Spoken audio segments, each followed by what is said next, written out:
girls are brave. No shade to the team, but actually they're brave. Not bad, actually. It's pretty comfy. I'm actually sweating.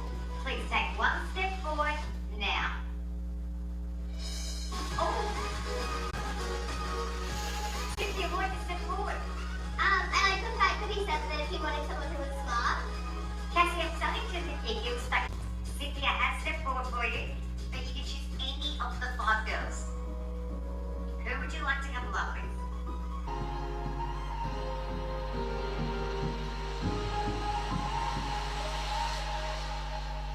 I like the look of Vanessa.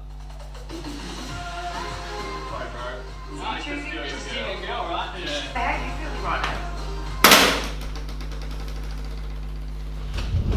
I'm doing this again. I'm not doing this again. I'm not doing this again. I'm not doing this again. Oh, we're not doing this again. Not doing this again. Not doing this again. Not doing this again. You think I'm reviewing this? So we're doing this all over again. You must be stupid. You must be actually dumb. So these times I reviewed the entire Love Island, and now you want me to review this one, and this is what's happened on the first day. These dogs, I'm just, forget it, I'm going to sleep. I'm done. I'm finished. I'm actually done. The violations that we're seeing here. Jesus, yet again somebody isn't picked throughout the whole thing. I'm just finished. I'm actually just done. I'm really really tired. I'm exhausted. Please, not again. Not another whole season of nonsense, please. And in the Love Island winter version, the same thing's gonna happen. Somebody has to die. That's the only thing I can think of. Somebody has to die. This is what we're not gonna do. This is what we are not going to do. We are not going to repeat the situation all over again. This is what's not going to happen. We are going to have to ride for Cynthia like we have been riding for Ovi, Amber, Yewande, even Samira. We have to ride for flipping Cynthia, because I'm not going to let this run down. I don't know what you lot are doing down under, but this is not how this is going to go. This is not how it's going to run. I'm not going to allow this to occur on my watch. Ready for these damn reviews, because you lot down under, let me tell you something, you lot down under are doing the absolute most, and you guys need to come correct, because I'm really not here for it. Fix it up quickly. Roll the damn tape. I like the look of Vanessa. Sorry, bro. Nice to steal your girl, right? Yeah. Between Cassie and Cynthia. I'm gonna choose Cassie. Bottom line is that we are not going to let this run. It's not going to be happening on my watch. Any Australians that are watching this review thinking, who the hell is this guy from London? Well, you better get to know wherever the hell you are from. If you're chilling with your spiders and your snakes and with kangaroos and whatever you lot are doing, you better get to know now. I'm not going to let this run. This is not going to be taking place, not on my channel, not on my watch, and we are going to get into this and sort and dissect this entire madness of an issue. Hey guys, it's Morali. Hopefully you guys are doing well today. If you haven't already, click that button and subscribe to my channel. Subscribe. Follow me on my Instagram, Murad_Morali. Go ahead there and follow me there too. I'd really appreciate it. And let's get into this video. Before we do, I'm just gonna let you guys know, for those who watch The Circle, if you don't, what are you doing? Go on channel 4, head to channel 4, watch The Circle. The link is in my bio, because this week is going to get absolutely phenomenal. Just get ready for what is coming, guys. It's going to be brilliant content, and obviously I'm here for my girls Brooke and Georgina, so get into that show, The Circle. If you haven't, you're wasting time already. The link is in my bio. Head to it. So Love Island Australia has started season 2. The first season was phenomenal. I didn't watch it myself, but I heard raving reviews about it, and they seem to be a bit more aggressive over there. They could lay their hands on people. People were getting upset, irritated. All of that could take place, and you know, if that took place here in London with the Love Island that goes on here, that would not run at all. And what we're having here is that the couples need to, you know, join and pick their people and whoever they want. We know how this all goes. The girls are standing there, they stand forward, and the guys pick. Now obviously some of these guys were struggling themselves as well. I'm not going to lie to you, a lot of these guys look the same, to be honest with you. I feel like, what is going on here? Like, I feel like that in itself was already an issue. They looked very similar, the aesthetic was very damn similar. And we have the girls as well. Again, I've forgotten all the girls' names, and the only people that I know are Cynthia, Maurice and Jessie. I feel like these three are the individuals that I'm so far have looked into. There was another girl who was very popular with the guys when it comes to the coupling, and unfortunately we have Cynthia, who stood forward for that new guy who was very tall. And that new guy who's tall, these names piss me off. Like, what are your names? Why are you so? Why can't I remember you guys? Why is everybody just the same?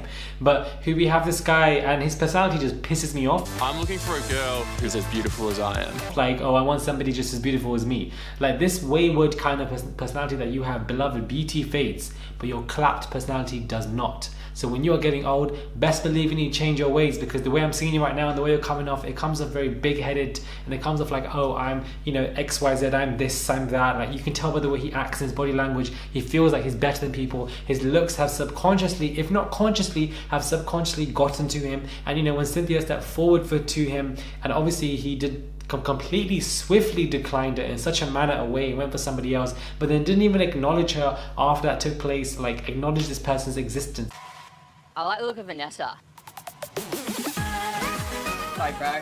Nice to steal your girl, right? Yeah. And like, at least say sorry to them, or at least wave at them or something. Like, I find that to be quite irritating. Is he obliged to? No, he's not obliged to, obviously, but it is the nice, courteous thing to do, because we are dealing with human beings here. So if you don't pick somebody and you walk and you go to somebody else, at least say to them, sorry, or hello, how are you, or everything. A nice gesture at the most. And he wasn't doing this at all. And I find it to be quite ridiculous and far-fetched that we have these individuals and people. We have Cynthia, obviously, who has spoken to Jessie and said, listen, I want to pursue Maurice, but it's like, please, what are you doing, Cynthia? Clearly you should be able to tell that Maurice is not into you. And I feel sorry for Cynthia. I brutally do, because I feel like she's going in there with balls and literally going in there with confidence to say, I like this person, I want to be with this person, let's do this XYZ. And clearly Maurice is not interested at all. And I just feel like for someone like Cynthia, she is getting treated perhaps far worse than Yewande or Samira ever did combined, especially in the first couple, or maybe more, maybe less, similar. It's too early to say, it is only day one. But I feel like she's already getting mistreated. We also have this bombshell comes in called Owen. He's an Irish hunk who's coming into the show. They're now bringing in cast members who are not just from Australia, and I feel like that is interesting, because we also have an Aussie person who's allegedly been linked to Love Island Winter Edition in London. So perhaps people are mixing it up now. Who knows? They could start doing that. But we have his name is Owen. He's like this bombshell. I feel like he's a good looking guy, but I don't feel like he's that good looking. I feel like there's some slight form of somebody being overrated here. But at the same time, I'm quite irritated by the treatment of Cynthia. I didn't expect this to happen so brutally. I do commend her for her confidence to speak to Jessie and say, you know what, I want to pursue this person, this is what I want to do. But at the same time, she should be able to acknowledge that Maurice is definitely not into her at all. Cynthia was dancing around the fact that she likes me. I didn't know how to respond, and so I felt very uncomfortable. And she should just move on, keep her dignity, and wait for somebody else to come into the show that likes her, because clearly not. I'm sick and tired of these stupid cyclical narratives that keep going on in these damn dating shows. Yeah, but I'm happy that I know your headspace, and that it's with Jess, which is good. I literally did all the talking, basically. Maurice didn't have to do anything. But we always have, a black woman struggling, not even just black women, black men are struggling, POC people are struggling in general, but primarily a certain aesthetic demographic of people are struggling more than anybody else. And it becomes irritating because we're seeing it not once, not twice, but this is the third time we've seen it, and we're going to see it on continuous platforms, continuous shows, and there needs to be a form of uproar about it, because is it that hard for you to bring in somebody who likes Cynthia? Because we all damn well know these shows are fixed anyways. If all these islands are coming out saying, producers told to do this, producers told to do this, surely, then you could bring in somebody that would like Cynthia from the get-go, so that we wouldn't be seeing this continuous cyclical pattern. It feels like to me they do it on purpose. Who wants to be that first boy? Me!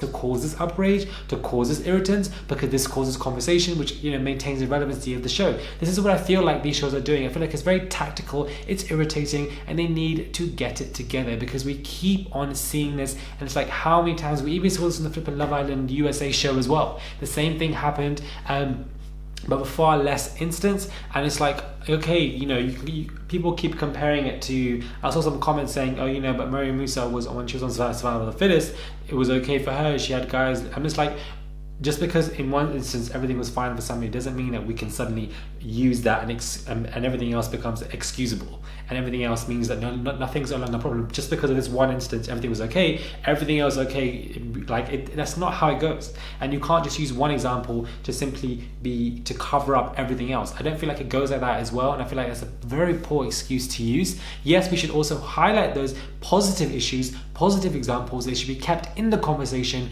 but they are not to be used to cover up all the discrimination, the misrepresentation that we are seeing in these shows, and it can enrage and bother and irritate a lot of people. Because really and truly, they knew what they were doing. I feel like the producers have done this on purpose, because how many times are we going to see this? How many times is it going to take place? How many times? It becomes boring. It's like, it's just irritating, and it's like, for these contestants to go in, it can also, you know, imprint a lot of PTSD with them as well. Post, you know, the show, even going through the show, it can be quite dramatic, and you need to have so much courage, bravery, and confidence to go on these shows and to be continuously rejected and have a smile on your face as well. Cynthia isn't even clapped. If Cynthia was clapped, I'd say it on my face and I would say it on my chest, but she's not even a clap. She's a very good looking girl as well. So why did this continuous struggle being shoved in our faces 24/7?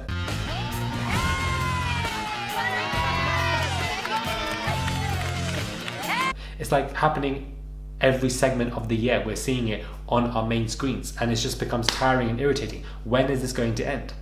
When is it? Because we clearly don't have the time. There's no watch on my hand, beloveds. I don't have the time on me anymore. It's just so boring and irritating. I don't even know, child. There was also some tea that somebody sent me on Twitter. I was actually reading through it, but I want to actually double check. Maurice is a cheater, and that he's now on our TV screens. This is all relevance for fame. I think you should hang out with that girl. He needs fucking Jesus. He needs to go to church. He needs to go to Sunday Mass.